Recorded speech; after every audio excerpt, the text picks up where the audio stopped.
내일 최혜병 특검 입법청문회가 드디어 법사에 열립니다. 됐어 이제. 근데 청문회를 앞두고 윤석열 대통령의 새로운 통화 기록이 나왔다고 해요. 됐어. 그러니까 지난 여름 하계휴가를 떠난 날 바로 8월 2일인데 오후 1시 25분에 임기훈 당시에 대통령실 국방비서관과 얼마나 통화했냐? 4분 51초가 통화를 했다는 겁니다. 휴관데도. 그게 어떤 직후냐? 당시 해병대 수사단에서 임성근 사단장을 포함해서 8명이 업무상 과실치사 혐의가 있다라고 그걸 경북경찰에 송부한 다음에 이런 전화가 오고 갔다는 것이고, 또 공교로운 점은 이종섭 당시의 국방부 장관과 임기훈 국방비서관 통화하기 전에 3차례 이미 통화를 마친 상황이었다는 겁니다. 이 정도 나오면 대통령 이상한 거 아니에요? 근데 우선은 제가 여기서 좀 몇 개 짚고 싶은 게 있는데, 수사 외압은 범죄입니까 아닙니까? 범죄죠? 당연히 범죄잖아요. 그렇죠. 이걸 먼저 좀 확실하게 하고 가야 된다고. 범죄죠. 이제는 경로도 정당화해. 뭐 정당할 수 있다고 칩시다. 네. 전화한 것도 정당화해. 외압도 정당화시키더라고. 대통령이 법률 전문가니까 한마디 할 수 있다. 교통 정리한 거다 뭐 이런. 정말 우리 국민의힘이 거기까지는 안 가기를 진심으로 바라고요. 전 일단 대통령이 수사 업무에 개입한 정황들이 나왔다는 것 자체가 이건 윤석열 대통령조차도 수사선상에 올라갈 수밖에 없다. 처벌을 받아야 될 상황이고요. 두 가지가 문제인데, 7월 31일에 일단은 대통령이 그 수보회의 때 그때 이제 화를 내면서 시작이 된 거예요. 그러니까 결국에는 최혜병 죽음에 대한 진실을 밝히는 것을 대통령이 방해했다라는 게 첫 번째, 그 진실이 안 밝혀지는 게 첫 번째 문제고, 또 하나는 그 방해가 외압이라는 형태로 나타났다는 건데, 외압이 두 가지입니다. 첫 번째는 기록을 회수해 오는 거예요. 기록을 경북경찰청의 군사법원법 228조 3항에 의해서 넘어간 기록을 갑자기 검찰단이 가서 갖고 오는데, 그렇지. 어떻게 갖고 오죠? 그러니까 권한이 없는데 공무원이 일을 한다? 이거 행정법률주의에 위반되거든요. 그러니까 그렇죠. 행정부는 법이 없으면 권한이 없고 할 수가 없는데, 지금 윤석열 대통령은 법 없는데 지시를 시킨 거예요. 그래서 회수에 대한 근거법령이 없다라는 거를 전 내일 이제 따져봐야 되는 것이고, 두 번째는 법을 지키고 엄정하게 수사를 했던 박정훈 대령에 대해서 보복이 들어갑니다. 그러니까 협박이 들어갔다는 건데, 이거는 조직적으로 한 개인의 인권을 탄압한 거예요. 그리고 법을 지키는 박정훈 대령에게 훈장을 줘도 모자른데 영장을 보내가지고 그렇지. 거의 인신 구속까지 가려고 했던 거 아닙니까? 맞아요. 그래서 저는 이 윤석열 대통령 명언 있잖아요. 이분이 명언이 많아요. 네? 2016년도에 뭐라 그랬습니까? 그 어디 설렁탕 먹으러 가는 복장 입고 가면서 어떤 기자분이 따라서 물어봐요. 그러니까 그 검찰이 수사권 갖고 보복하면 그게 깡패지 검사입니까? 요렇게 딱 얘기해요. 그렇죠. 이거 완전 깡패짓 한 거 아니에요? 그러면 깡패지 보복에 들어갔는데. 그러니까 저는 윤석열 대통령 깡패짓 한 거 요거에 대해서 진실이 다 밝혀져야 돼요. 그러니까 청문 핵심입니다. 요 두 가지. 또 문제는 뭐냐? 문제는 대통령이 이제 청와대 아까 국방비서관에 전화했다고 했잖아요. 그 이후에 국방비서관도 또 순차적으로 전화를 합니다. 어디다 걸었냐? 콜센터. 국방부에 전화를 걸어요. 유재현 법무관리관한 전화를 걸어가지고 통화한 내역이 나왔고, 또 유재현 관리관이 어디다 전화했냐? 경찰청. 경북경찰청에 전화해서 사건을 다시 회수하겠다는 내용의 통화를 한 겁니다. 이게 대통령실에 움직이고 그 이후에 국방부 선단식으로 그 밑에 경찰청까지 반응하는 연쇄적인. 아니 근데 말씀을 듣다 보니 생각나는 게, 아니 대통령이 법 위에 있습니까? 그냥 법이 없어도 막 시켜요? 근데 전 더 기가 막힌 거는, 대통령이 그렇게 시켰다고 칩시다. 근데 어떻게 공무원들이 그 말을 듣습니까? 그러니까 전 유재은 법무관리관도 내일 와서 이거 다 소명을 해야 될 것이고, 경북경찰청도요. 이렇게 되면 공무집행 방해를 당한 거거든요. 누구라도 와서 공무를 방해하면 공무집행 방해, 뭐 위계에 의하든 위력에 의하든 공무집행 방해인데, 기록 껴안고 죽어서라도 주면 안 되는 거예요, 그거를. 근데 어떻게 국방부 검찰단에서 힘으로 뺏었든지 속여서 뺏었든지 뺏 들어가거든요. 어떻게 공무원들이 법에 없는데 그런 일을 할 수 있죠? 저는 경찰도 이거 나사가 풀려도 너무 풀렸다. 대통령이 또 누구랑 통화했나 봤더니 신범철 당시 국방부 차관과 통화를 했는데, 그 정치인 출신. 왜냐면 우리 장관이 당시 어디 있었어요? 우즈베키스탄에 가 있었거든요. 그렇죠. 그런데도 통화를 했단 말이야. 근데 이분하고 통화를 했다. 장관 없으면 누가 왕입니까? 차관이 왕이잖아요. 직무대리 하고 있는 상황이었는데 그 상황에 통화를 했다는 것이고, 결국 이런 게 뭐냐? 원래 우즈베키스탄에 가 있는 장관과 통화한 것은 군사적인 여러 가지 방산 수출 현안 논의를 했다고 했는데, 그 이후에 대통령실 국방비서관 통화한 거 나왔죠? 차관 통화한 거 나왔다. 그러면 그 명목 자체, 설명했던 해명 자체가 논거가 좀 흔들리는 상황인 거 아닙니까? 요거를 정확히 짚어야 되는데, 제가 이거 범행 초기부터 아마 제 방송 보려면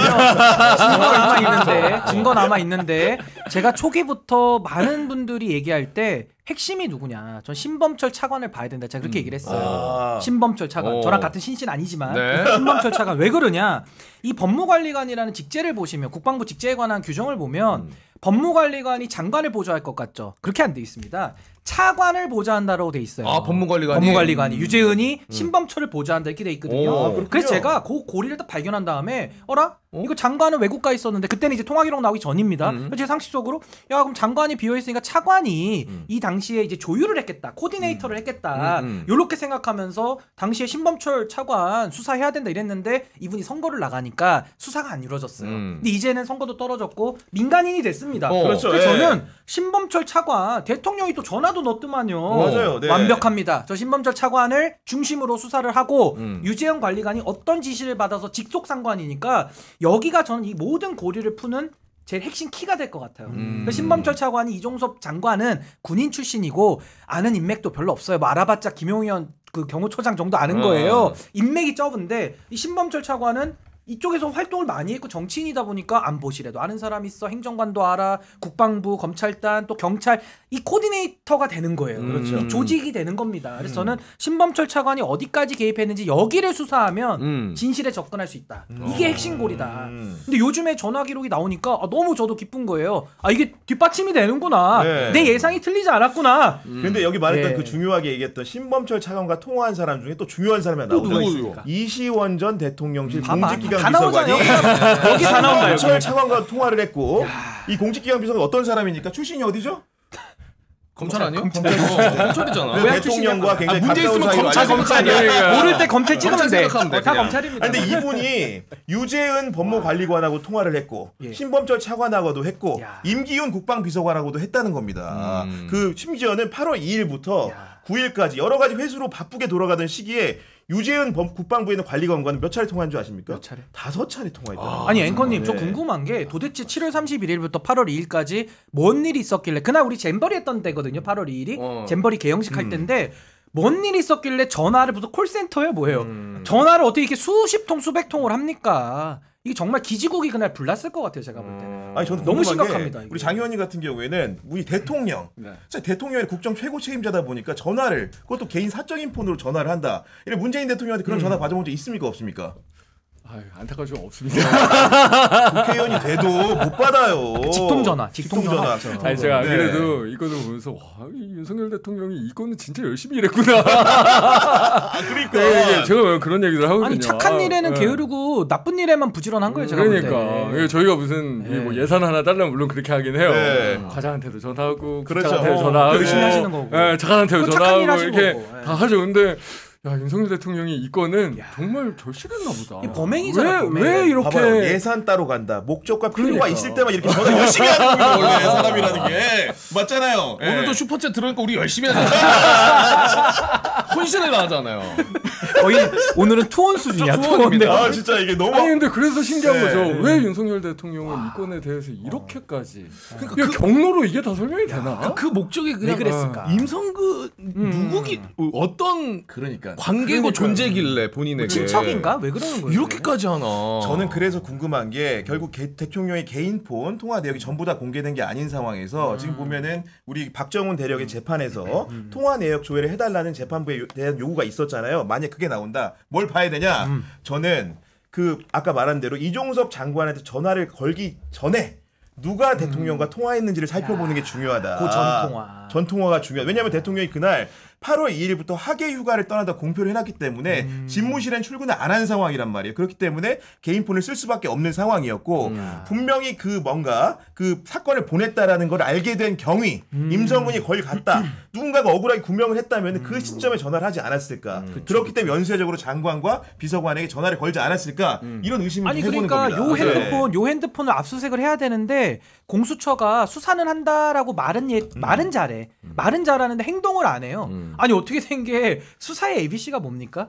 증거인멸을 막기 위해서 압수수색, 그래서 우리가 보통 파란 박스 다 들고 가가지고 들고 오잖아요. 그렇죠. 근데 지금 이 중차대한 국기문란 범행이 만천하에 드러났는데 아직도 윤석열 대통령 그 범행에 쓰였다라는 그 핸드폰은 행방을 알 수가 없잖아요. 그래서 어디 있는 거예요? 그게 지금 버렸는지 아니면 아직도 쓰고 있는지 왜 이걸 안 하느냐? 공수처가요 영장 청구권 있습니다. 거기도 검사예요. 검사가 영장 청구 있거든요. 네. 공수처 검사가 영장 청구서 15분이면 씁니다. 써가지고 판사한테 내면요. 판사가 100% 이거 발부를 해요. 왜냐면 핵심 증거니까 발부를 안 할 이유가 없거든요. 그렇겠죠.